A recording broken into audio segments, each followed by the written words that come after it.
This is a video review for the Dimora foam dressing. This is for wound care. This is 4x4. The brand sent me this to do a review. This is the box it came in. You get 10 of these. This is a 4x4 bandage. They're 10 individually wrapped, which is nice.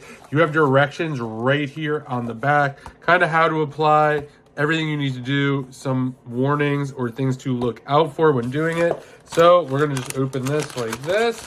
Nicely individually packaged, nice and clear like this. This is exactly what it looks like. Super easy to open. Also like that this is kind of the front of it. You can kind of have a little measuring over here as well. Super easy. Like the fact that this is 2 pieces. Literally, you just take that off just like that.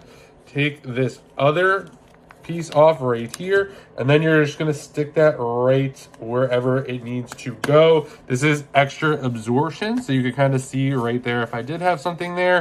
This was really easy to stick on. This does not hurt at all. Even to pull it off, it doesn't hurt at all or pull the skin, which is really nice. It's super comfortable. So if you're looking for a great bandage that is comfortable to wear, has the absorption, and it's just really easy to put on and take off, definitely check out these Dimora bandages.